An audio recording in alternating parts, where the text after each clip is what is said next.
Nineaux. What's up, man? What's up? We in here, man. I appreciate you on the comeback, bro. It's all good. Man, real shit, though, my nigga, real shit. Mm-hmm.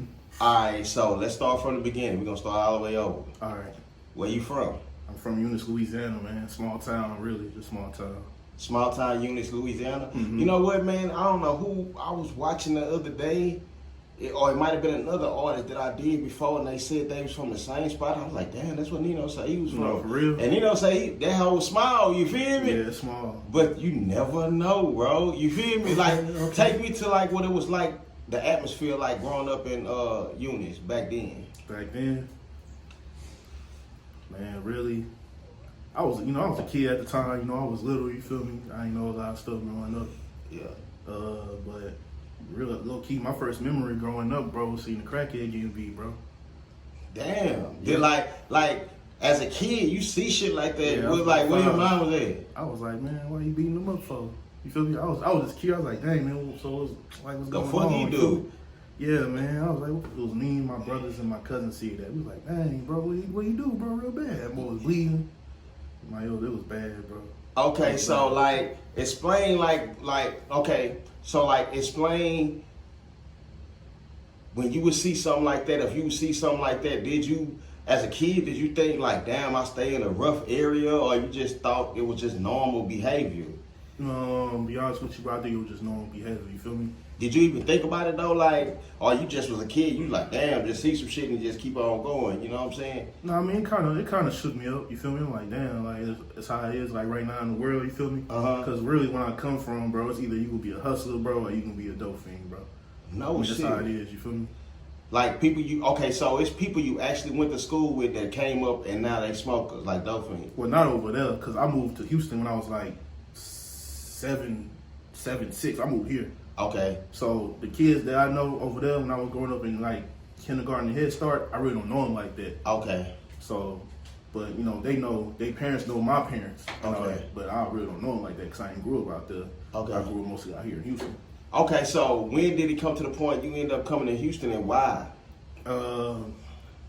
My daddy. My daddy wanted to move out here, and I already had family out here because his uncles and his aunties stay out here. My mama had a sister out here too. Okay. But my dad, he called a case. He called a case that was Fed time, and he beat it. And he was like, if I stay out here longer, I'm either be locked up again or be dead. You feel me? I ain't gonna lie, cause beating the feds, that ain't no light shit, bro. Nah, it ain't. They got like a 5% conviction rate. Yeah. Like, you know what I'm saying? Like, to beat that in the streets, Yeah. that's like a big thing. You know what I'm saying? So I can kind of understand where you come from or where he was coming from. You like, fuck that, I gotta get the fuck away from here. You feel me? Yeah, man. So when y'all came down here, how did that come about? Did y'all pick up one day and just say we gone, or how did the transition go on? Nah, it took a lot of time, really. My dad, he was really with his cousin or whatever, because his cousin was staying out here. So he was living out here with him for a minute, trying to find where to stay at. Okay. Like, he was telling them like where I should go, either South Park, the North Side, or like 8 Leaf or something. Okay. His cousin told him just go to Mo City. My dad stayed here for about maybe 3 or 4 months. And Already, they so found the house, yeah, they found the house already, and it seemed legit. And it was like, well, me and my kids gonna be living out here. So he came back to Louisiana with us, come and picked us up, and we moved to Houston, man. Damn. So you already had somebody here like maybe 3-4 months. Like, what was your energy like? Did you want to leave? Because you got to look at it. You had friends that was there. Like, did you want to leave and pick up and end up having to go to a whole new school, meet a whole new... Man, really, you know what, man? I thought Texas was like a whole utopia, bro. It Wait, was like, what you mean by that? Like, Houston was different, bro. Like, coming from the country, bro. You feel me? Okay, so what you mean, like, it was different? Like, in what way? Like, man, it's like more things to do, to be honest with you. Yeah. It was faster? Yeah, it was faster. Coming from where I come from, slow, man. People take their time, man. Like, No shit. Like, they do. So how long did it take you to adjust? Like, did you adjust? Well, you was young, though, right? Yeah, I was young. Okay. So you came out here, what grade, let's say? What grade? First grade? First grade, yeah. So what school you ended up going to? I went to, when I was staying in Mo City. You was in Mo City, right? Yeah, I went to E.A. Jones. Yeah, Jones. Yeah. Okay, so as a kid, do you remember like the times you was there? Like, do you remember like going to school at that time? Yeah. I remember going to school. So you the new kid at school. You the Yeah. new kid in the neighborhood. Like, okay, go from there. All right, so you go Highway. from there. Hey, they used to bully me, man. No, real shit. They used to bully me because I was from Louisiana, bro. They used to be like, man, you talk different, man. I was just gonna say, like, how did they? Because I know they kind of got like a. They say New Orleans got like a little bit of an accent. Louisiana got like a little bit of an accent. Yeah. So that's the type of shit you were dealing with. Yeah, I was dealing with that. It was like, man, you talk different, man.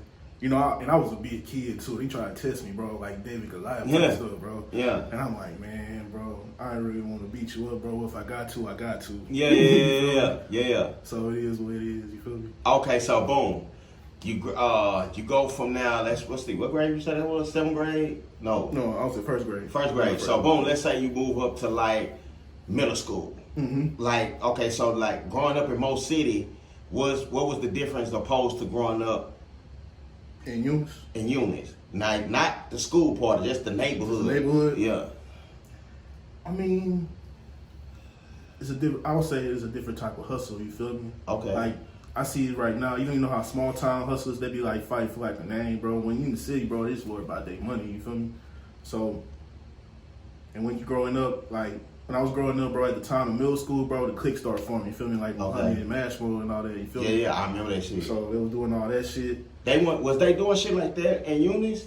Like shit like No, mass mode and shit like that? Like that. No they shit, wasn't huh? hooked up like that. No gangs, nobody. Okay. Like So that. this like the first time you experiencing some shit like that when you would see like a mass mode or. Yeah.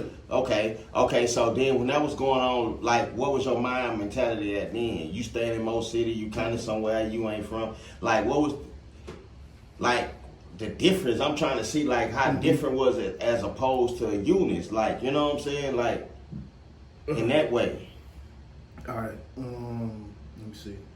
Let me see. I'm trying to clarify. Like the people in Mo City dress different. Yeah. If they listen to different music. Yeah. Like I can already assume that they talk different. Mm-hmm. You know what I'm saying? So like, if you want, I'm gonna be like this, man. If you want to go, when I was in middle school, like 09, 10, okay, 08, I'm gonna tell you like this.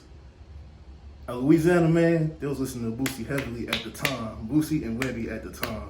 Out here, it was more like they was listening to Zero. Then that Dallas stuff started coming around where everybody started doing the dancing moves and all that shit. see, that's what I'm saying. Shit So like it was that. different. Yeah, it was different. People wasn't rocking like polos like all the time like that. They was still rocking polos out there in Eunice. Yeah. But out here, when I was in the mode, they was wearing like Aeropostale and all that shit. You Yeah, know, like, man, so- because I ain't gonna lie, you know, the shit that happened with Polo, he supposed to have said whatever he said towards black people. Niggas where I'm from, they just immediately stopped wearing this shit. You know what I'm saying? So that's kind of what that happened. But back then, I want to touch back on the music. Like back, they was listening to Boosie. So was you listening to Boosie too back then when you was at home in Eunice, like everybody else? That's basically what like type of shit. He wasn't like, he was coming up at the time. Okay. Boosie was coming up at the time because really, the people who had the leverage that was getting played all the time was Cash Money and No Limit. And No Limit was kind of going down for a minute, but that was only two people that was high at the time. And that's who you was like listening to, right? Yeah, because my uncle, Keenan, man, he the one who was listening to all that at the time. Okay, so boom, when you came down here, and I'm just trying to see, like when you came down here and you would listen to the music that we was not listening to down here, down here, like did you? Well, people like, what the fuck is that? You know what I'm saying? Because I remember when I first got, and I'm from Houston. Yeah. I remember when I first got introduced to Screw. I thought the nigga tape was fucked up. You know what I'm saying? Like, nah, you need to fix. Fuck around with your tape, my nigga. You like, nah, my nigga, this. You feel me? So, was it that type of thing, or you don't? Yeah, it was that type of thing.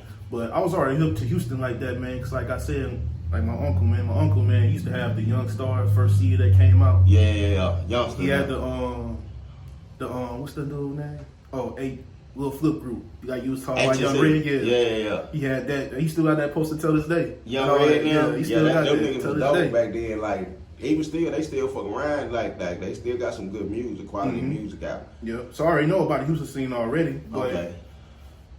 when I came out here, it was more faithfully. You feel me? Yeah. Like it was like by the Bible. Like you gotta know the Houston music and the screw music. Yeah. Okay, so boom, you came out here, you hip to the screw music. Mm-hmm. Like when did music come in your life to the point that you say, you know what, I want to do music? Like when did that come about? Man, really, man, music always been in my life, bro. Like, Okay. Like actually not listening, but you actually always knew you want to be in the music business. Yeah. No shit. Yeah, I'm gonna tell you like this. I think I told you before already. But Okay. My grandmother and her sisters, they like the Clark sisters and all that. Yeah, get it to me. Yeah, I remember you telling me that. My grandmama used to sing in church and all that. My mama's side, they do like Zydeco music, like the Zydeco band and all that. Okay. And my dad, he was a rapper. I remember you told me My that. dad was a rapper. Oh, okay. So you think it was like always in you from them? Yeah. Or did you have a just passion for doing music or a mesh like a both? About an inch of both. Okay, so boom. You said you wanted to do music. It's in your mind, I'm finna do music now. Mm-hmm. What was your first thing you did to like work towards that dream, I was so to say? Hey, we used to, my uncle, man, when we first moved out here, that's my uncle, man. Because he had the karaoke machine, the Radio Shack karaoke machine. And I'm like, man, I really want the karaoke machine, man. We do no music like that. With the microphone, the little two tapes. Yeah, I got you. He had that. He was like, he really was hesitant about it, but he was like, you know what, if you here, man, you could have the karaoke. And I used to get the cassette tapes off of, I think it was the Radio Shack off of Cartwright somewhere. That the ones that sell with the blank tape. Mm-hmm. Yeah, we used to do that same shit. And he had the one with instrumental, so we used to try to cross, like do the shit like yeah. With that and just rap. Like he had the You made them type of tapes, bro. We made them shits and we would try to circulate them hoes. Yeah, we tried. Like one tape would play the beat on the side and the other one would just have record on that. We just rapping on that shit. That's how y'all did. Like y'all did that type of shit. Yeah, we had like I think it was 3 beats. I know one of them was a Missy Elliott beat, the C Murder beat, Down for My Niggas beat. That And hard. it was another one too. I can't remember, but that's the 3 beats that I remember. Well, 2 beats that I remember.